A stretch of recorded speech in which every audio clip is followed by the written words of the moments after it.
നിങ്ങൾ 1 വയസ്സിനും 3 വയസ്സിനും ഇടയിൽ പ്രായമുള്ള കുഞ്ഞിൻ്റെ പാരൻ്റ് ആണോ?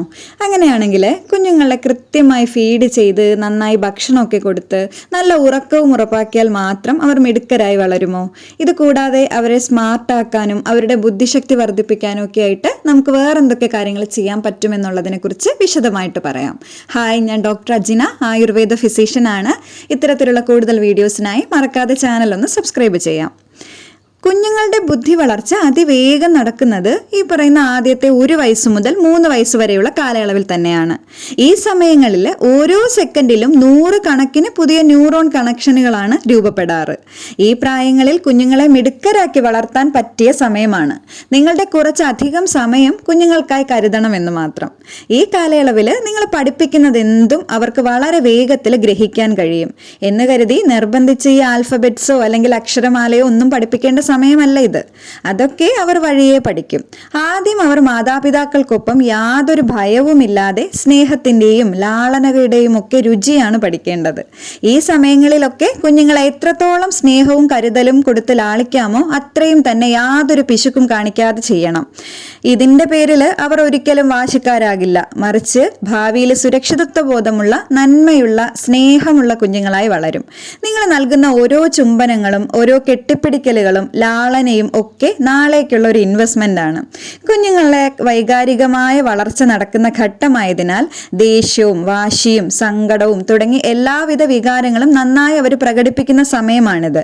ഇതൊക്കെ അവരുടെ ഫ്രസ്ട്രേഷൻസ് പറഞ്ഞ് മനസ്സിലാക്കാൻ കഴിയാത്തത് കൊണ്ട് അവ പ്രകടിപ്പിക്കാൻ കണ്ടുപിടിക്കുന്ന വഴികളാണെന്ന് നിങ്ങൾ മനസ്സിലാക്കണം. ഇതൊരിക്കലും കുഞ്ഞുങ്ങൾ പാരൻസിനെ ദേഷ്യം പിടിപ്പിക്കാനായിട്ട് മനഃപൂർവ്വം ചെയ്യുന്നതൊന്നുമല്ല, മറിച്ച് അവരുടെ ഫ്രസ്ട്രേഷൻസ് പ്രകടിപ്പിക്കുന്ന രീതിയാണെന്ന് മാത്രം. അവർക്ക് അവരുടെ ഇമോഷൻസ് കൺട്രോൾ ചെയ്യാൻ പാകത്തിനുള്ള വളർച്ചയൊന്നും എത്തിയിട്ടില്ല. സോ ഇത്തരം സാഹചര്യങ്ങളിൽ കഴിവതും ക്ഷമയോടെ സ്നേഹത്തോടെ ചേർത്ത് പിടിക്കാൻ ശ്രമിക്കണം. ഇതൊക്കെ ഏതൊരു പ്രതിസന്ധി ഘട്ടത്തിലും ധൈര്യത്തോടെ മുന്നോട്ട് പോകാനും വലിയൊരു സുരക്ഷിതത്വ ബോധം അവരിൽ ഉണ്ടാക്കാനും സഹായിക്കും. ഇനി 1 വയസ്സാകുമ്പോഴേക്കും അവർ ഉണർന്നിരിക്കുന്ന സമയങ്ങളിലൊക്കെ കുഞ്ഞുങ്ങളോട് മാക്സിമം ഇടപഴകി ക്വാളിറ്റി ടൈം സ്പെൻഡ് ചെയ്യാൻ നിങ്ങൾ ശ്രമിക്കണം.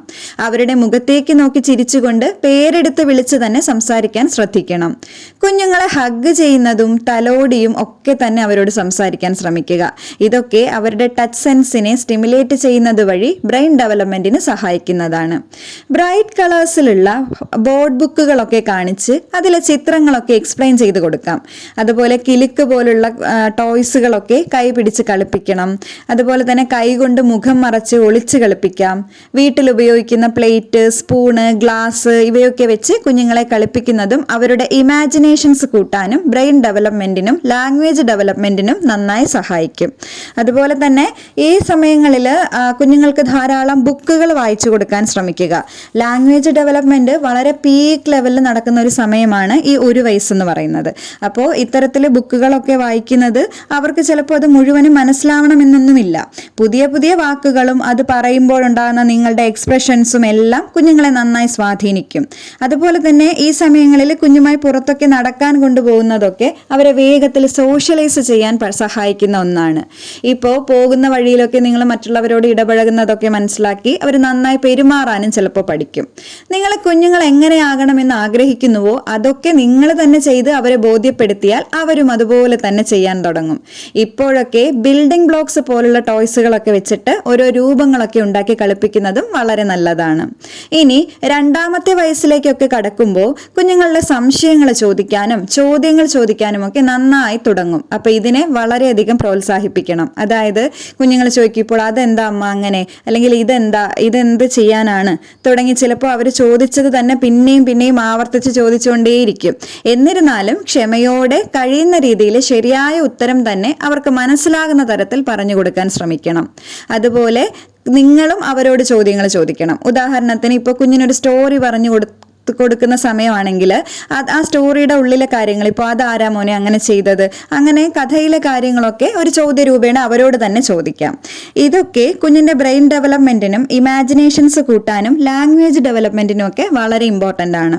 അതുപോലെ വീട്ടിലെ ഡെയിലി നടക്കുന്ന കാര്യങ്ങളൊക്കെ ഒരു 2 വയസ്സൊക്കെ ആകുമ്പോൾ അവരോടും മനസ്സിലാകുന്ന രീതിയിലൊക്കെ ഷെയർ ചെയ്യുന്നത് നല്ലതാണ്. കുഞ്ഞല്ലേ അവരോടൊന്നും പറയണ്ട എന്നൊന്നും കരുതാതെ അവരെയും ഒരു സെപ്പറേറ്റ് ഇൻഡിവിജ്വൽ അഥവാ ഒരു വ്യക്തിയായിട്ട് കണ്ടുകൊണ്ട് അവരുടെ ഇമോഷൻസിനെ കൂടി റെസ്പെക്ട് ചെയ്ത് മുന്നോട്ട് പോകണം. അതായത് ഇപ്പോൾ കരഞ്ഞ ഉടനെ അയ്യോ കരയല്ലേ, ഇത്ര ഉറക്കെ കരയാൻ പാടില്ല, ഒന്ന് ഉറക്കെ ചിരിച്ചാൽ പറയും അയ്യോ കുറേ നേരമായിട്ട് ചിരിക്കുന്ന മോനെ മതി, വയറുവേദനിക്കും. അല്ലെങ്കിൽ വാശി പിടിക്കാൻ തുടങ്ങുമ്പോഴേക്കും നിങ്ങൾ ദേഷ്യപ്പെട്ട് വാശി പിടിക്കുന്നത് നിർത്താൻ ശ്രമിക്കുക. ഇവയൊന്നും ശരിയല്ല. ഇതൊക്കെ കുഞ്ഞുങ്ങൾ അവരുടെ ഫീലിങ്സുകൾ എക്സ്പ്രസ് ചെയ്യുന്ന രീതികളാണ്. നമുക്ക് പക്ഷേ ചില സാഹചര്യങ്ങളിൽ ദേഷ്യമൊക്കെ വരാം, എങ്കിലും മാക്സിമം ക്ഷമയോടും സ്നേഹത്തോടും ആ സമയങ്ങളിൽ അവരെ സമാധാനിപ്പിക്കാൻ ശ്രമിക്കണം. ശാസിച്ചും ശിക്ഷിച്ചും ഒന്നും മര്യാദ പഠിപ്പിക്കേണ്ട പ്രായമൊന്നും ഈ കുഞ്ഞുങ്ങൾക്കായിട്ടില്ല. ചിലപ്പോൾ നിങ്ങളൊന്ന് സ്നേഹത്തോടെ ഹഗ് ചെയ്താൽ തീരുന്ന കാര്യമേ ഉണ്ടാവുള്ളൂ. ഇത്തരം സാഹചര്യങ്ങളിൽ നിങ്ങളുടെ ഓരോ റിയാക്ഷൻസും അവരുടെ വളർച്ചയെ വളരെയധികം സ്വാധീനിക്കുന്നതാണ്. അവരോട് മാക്സിമം കൈൻഡ് ആകാൻ ശ്രമിക്കുക. അവർ ചെയ്യുന്ന ഓരോ കുഞ്ഞു കാര്യങ്ങളെയും നല്ല രീതിയിൽ അപ്രീഷിയേറ്റ് ചെയ്യണം അഥവാ പ്രോത്സാഹിപ്പിക്കണം. എന്തെങ്കിലും കാര്യം ചെയ്ത് അത് ശരിയാകാതെ വരുമ്പോൾ കുഞ്ഞ് വിഷമിച്ച് നമ്മുടെ അടുത്തേക്ക് വരുന്ന ഉടനെ നമ്മൾ ഓ സാരമില്ല മോനെ പോട്ടെ എന്ന് പറയുന്നതിന് പകരം അവരോടൊപ്പം ഇരുന്ന് നമുക്ക് ഇനി ഒന്നും കൂടി ശ്രമിച്ചു നോക്കിയാലോ എന്നൊക്കെ പറഞ്ഞ് അവരെ കൊണ്ട് ഒന്നും കൂടി ചെയ്യാനുള്ള ഒരു ധൈര്യം കൊടുക്കണം. ഇതൊക്കെ ജീവിതത്തിലെ മുന്നോട്ടുള്ള സാഹചര്യങ്ങളിൽ എന്തെങ്കിലും ബുദ്ധിമുട്ടുകളൊക്കെ ഉണ്ടാകുമ്പോൾ അത് ധൈര്യപൂർവ്വം നേരിടാൻ അവരെ പ്രാപ്തരാക്കുന്ന ഒന്നാണ്. ഇനി നിങ്ങളുടെ ഭാഗത്ത് നിന്ന് ഇപ്പോൾ കുഞ്ഞിൻ്റെ ഒപ്പം കളിക്കുമ്പോൾ എന്തെങ്കിലും ഒരു തെറ്റ് പറ്റിയാലോ അങ്ങനെയൊക്കെ വരുന്ന സമയങ്ങളിൽ കുഞ്ഞിനോടും ധൈര്യമായിട്ട് സോറി പറയാം. ഇതൊക്കെ അവരിലും ഗുഡ് മാനേഴ്സ് വളർത്താൻ സഹായിക്കും. ഇനി 3-ാമത്തെ വയസ്സിലേക്ക് കടക്കുമ്പോൾ മിക്ക പാരൻസും നേരിടുന്ന ഒരു പ്രധാന പ്രശ്നമാണ് ഈ സ്ക്രീൻ ടൈമൊക്കെ. അതായത് ഈ കാലഘട്ടത്തിൽ തീരെ മൊബൈലോ ടിവിയോ ടാബോ അങ്ങനെയുള്ള സ്ക്രീനുകളൊന്നും യൂസ് ചെയ്യിക്കാതെ വളർത്തുന്നതും അത്ര പോസിബിൾ ആയിട്ടുള്ള കാര്യമൊന്നും അല്ല. അതിനാൽ ഇതിനൊരു ടൈം ലിമിറ്റ് വെക്കാൻ ശ്രമിക്കണം. കൂടാതെ കുഞ്ഞുങ്ങൾക്ക് സ്ക്രീൻ ടൈം കൊടുക്കുന്ന സമയത്ത് പാരൻസും കൂടി അവരുടെ കൂടെ ഇരുന്ന് അവർ കാണുന്ന കാർട്ടൂണുകളിലേക്കോ റൈംസിലേക്കോ ഒക്കെ ഉള്ള കാര്യങ്ങളെക്കുറിച്ചൊക്കെ ഡിസ്കസ് ചെയ്യുന്നത് ഒന്ന് ഇൻട്രാക്റ്റീവ് സെഷനാക്കി മാറ്റാൻ സഹായിക്കുന്ന ഒന്നാണ്. ഇത് അവരുടെ മുഴുവൻ ശ്രദ്ധയും സ്ക്രീനിലേക്ക് പോകുന്നതിൽ നിന്ന് അവരെ തടയും. അതുപോലെ തന്നെ മൊബൈൽ ഫോണുകളും ടാബുകളും ഒന്നും തന്നെ ഒറ്റയ്ക്ക് ഉപയോഗിക്കാൻ നൽകേണ്ട കാര്യമില്ല. മാതാപിതാക്കളുടെ സൂപ്പർവിഷൻ നിർബന്ധമായിട്ടും അവിടെ ഉണ്ടാകണം. പാരൻസ് അടുത്തുള്ളപ്പോൾ മാത്രമേ ഇത്തരത്തിലുള്ള സ്ക്രീൻ ടൈമുകൾ കുഞ്ഞുങ്ങൾക്ക് നൽകാൻ പാടുള്ളൂ. അതുപോലെ 3 വയസ്സാകുമ്പോഴാണ് കുഞ്ഞുങ്ങൾ സർക്കിൾ അല്ലെങ്കിൽ വട്ടമൊക്കെ വരയ്ക്കാൻ തുടങ്ങുന്നത്. പിന്നെ എന്തെങ്കിലും 2 കളേഴ്സ് വരെയൊക്കെ ഐഡന്റിഫൈ ചെയ്യാനായിട്ട് തുടങ്ങും. അതുപോലെ ട്രൈസൈക്കിൾ അല്ലെങ്കിൽ 3 ചക്രമുള്ള സൈക്കിളൊക്കെ അവർ ഓടിക്കാൻ ശ്രമിക്കും. അതുപോലെ ഏകദേശം ഒരു 250 വാക്കുകളൊക്കെ വരെ പറയാൻ തുടങ്ങുമെന്നാണ് കണക്ക്. ലാംഗ്വേജ് ഡെവലപ്മെന്റ് ഒക്കെ നന്നായി നടക്കുന്നതിന്റെ ഭാഗമായിട്ട് സ്വന്തമായിട്ട് കുഞ്ഞു കുഞ്ഞു കഥകൾ പറയാനും റൈംസ് പാടാനും ഒക്കെ ശ്രമിക്കും. അവരുടെ ജെൻഡർ ഏതാന്ന് ചോദിച്ചാൽ ഈ പ്രായത്തിൽ അവർക്ക് അറിയാം. അതുപോലെ അവരുടെ പേര് പറയാൻ തുടങ്ങും.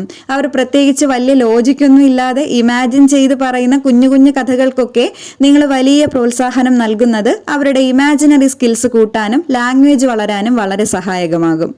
മറ്റുള്ളവരുമായിട്ട് കൂടുതൽ ഇൻട്രാക്ട് ചെയ്യാനുള്ള അവസരം ഉണ്ടാക്കണം. അതിനായി 3 വയസ്സ് പൂർത്തിയാകുന്ന സമയത്തൊക്കെ വേണമെങ്കിൽ പ്ലേ സ്കൂളിലോ അതുമല്ല അങ്കണവാടികളിലോ ഒക്കെ കുഞ്ഞുങ്ങളെ ആക്കുന്നത് കൊണ്ട് കുഴപ്പമില്ല. കാര്യം ഇനി സ്പീച്ച് ഡിലേ ഒക്കെ ഉള്ള കുട്ടികളാണെങ്കിൽ ഇത് വളരെയധികം ഗുണകരമാവുകയും ചെയ്യും. മറ്റു കുട്ടികളുമായിട്ടൊക്കെ സോഷ്യലൈസ് ചെയ്യാൻ അവർക്ക് കിട്ടുന്ന ഒരു അവസരമാണല്ലോ. ഇനി 1 മുതൽ 3 വയസ്സ് വരെ കുഞ്ഞുങ്ങളെ ചെയ്യിപ്പിക്കാവുന്ന കുറച്ച് ഗെയിമുകൾ നോക്കിയാൽ അതിൽ ആദ്യം ഇപ്പോൾ വീട്ടിൽ ഉപയോഗിക്കുന്ന ബൗളുകളോ അല്ലെങ്കിൽ കപ്പുകളോ എന്തെങ്കിലും ബ്ലോക്സുകളോ ഒക്കെ എടുത്തു വന്നിട്ട് അവ ഒരേപോലുള്ള ഷേപ്പുകൾ, അതിൽ തന്നെ ഒരുപോലെ വരുന്ന സൈസ് ഉള്ളവ, അതും അല്ലെങ്കിൽ ഒരേ കളറിലുള്ളവ എന്നിങ്ങനെയൊക്കെ അതിനെ വേർതിരിച്ച് ഓരോ ഗ്രൂപ്പുകളാക്കി വെച്ച് അങ്ങനെയുള്ള കളികളൊക്കെ ശീലിപ്പിക്കണം. കൂടാതെ ഇപ്പോൾ ബ്ലോക്സുകൾ അഥവാ കട്ടകളൊക്കെ വെച്ചിട്ട് വിവിധതരം ഷേപ്പുകൾ ഒന്നിൻ്റെ മുകളിൽ അടുത്തൊരു ബ്ലോക്ക് വെക്കുക, അങ്ങനെ ഹൈറ്റിൽ മുകളിലേക്ക് ഓരോ ഷേപ്പുകൾ ഉണ്ടാക്കാൻ അവർ ട്രൈ ചെയ്യിക്കാം.